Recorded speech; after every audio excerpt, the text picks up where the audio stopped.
बच्चों, और सुनाओ क्या हाल चाल है।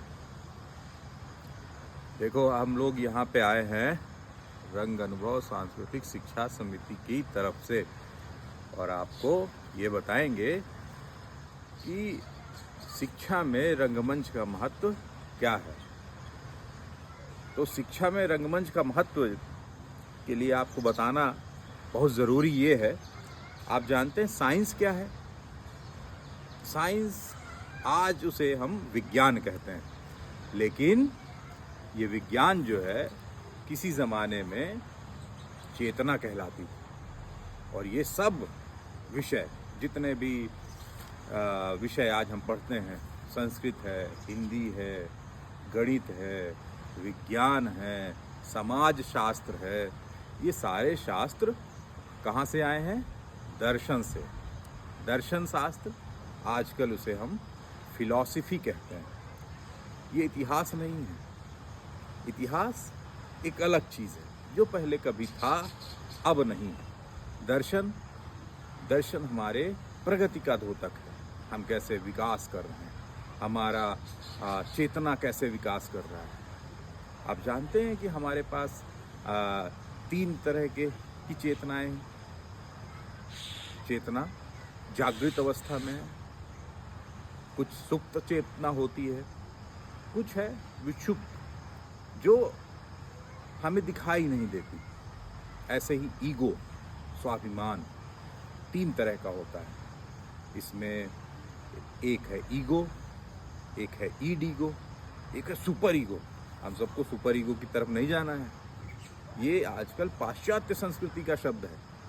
इसमें हम लोग अवसाद की तरफ जाते हैं। हमें अपने कार्य को इस तरह से सीखना चाहिए, इस तरह से करना चाहिए ताकि हम उसको करने में परिपक्व बने, उसमें प्रवीण हो। उसको हम लोग सीख के इतना जल्दी कर लें कि जिस कार्य को करने के लिए कोई भी एक व्यक्ति 5 घंटे लगाता है, ऐसा सुना है ना मैथ में, गणित के प्रश्न में, कि एक व्यक्ति एक कार्य को करने में यदि 2 घंटे लगाता है तो 6 व्यक्ति मिलके एक काम को कितने घंटे में करेंगे।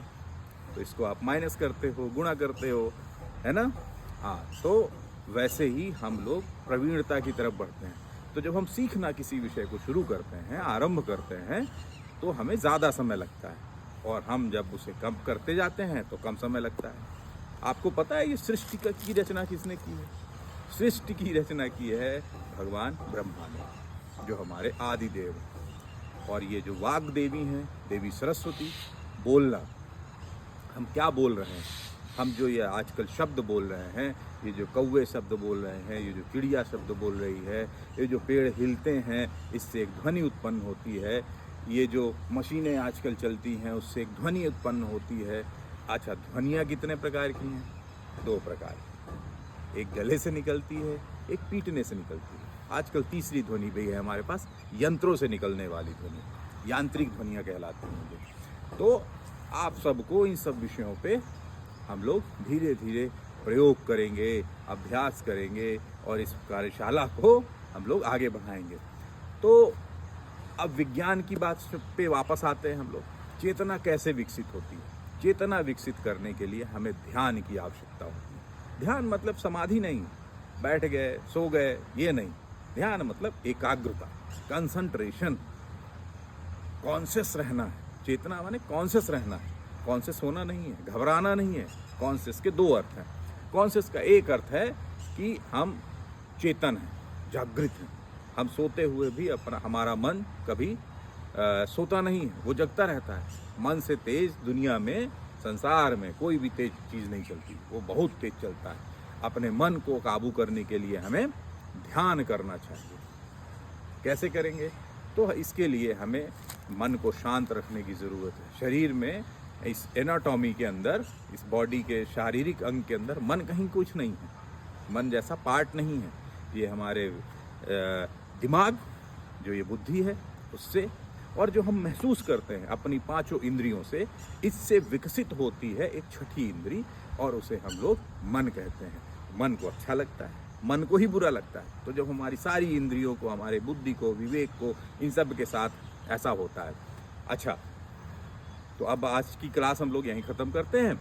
हम धन्यवाद देते हैं डीपी स्कूल को, डीपी माध्यमिक शिक्षा मंडल के अध्यक्ष को।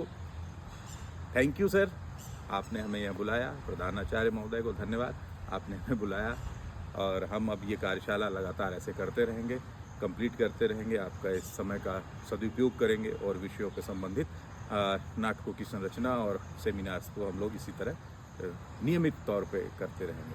धन्यवाद। ठीक है बच्चों, थैंक यू, थैंक यू।